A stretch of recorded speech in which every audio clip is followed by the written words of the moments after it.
Di video kali ini saya akan membahas materi kedudukan dan fungsi bahasa Indonesia dengan dosen pengampu Bapak Budi Wicaksono MPD. Pertama-tama perkenalkan, nama saya Anggun Mawar Audea dengan nomor induk mahasiswa 253200069, kelas 1D Manajemen, Fakultas Ekonomi Universitas Asahan.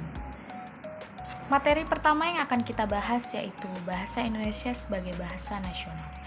Kedudukan bahasa Indonesia sebagai bahasa nasional bukan hanya sebagai alat berkomunikasi, tetapi juga simbol pemersatu bangsa yang terdiri dari beragam suku, budaya, dan bahasa daerah. Fungsi bahasa Indonesia sebagai bahasa nasional.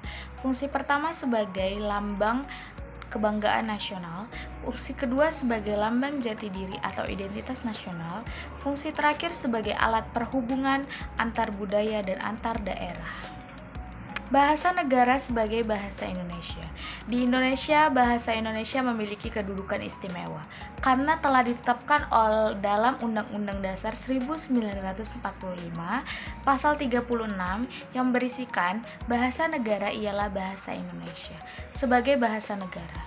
Hal ini menegaskan bahwa bahasa Indonesia tidak hanya berfungsi sebagai alat komunikasi sehari-hari, tetapi juga memiliki posisi resmi dalam kehidupan berbangsa dan bernegara. Fungsi bahasa Indonesia sebagai bahasa negara.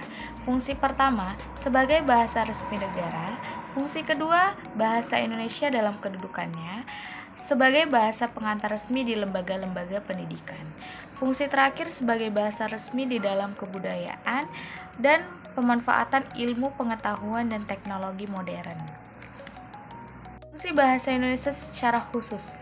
Yang pertama sebagai alat interaksi antar masyarakat.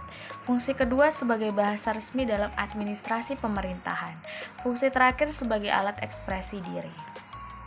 Penggunaan bahasa di ruang publik. Ada dua ruang publik. Yang pertama, resmi, dan yang kedua, tidak resmi. Ada dua jenis bahasa di ruang publik. Yang pertama, lisan, yang kedua, non-lisan.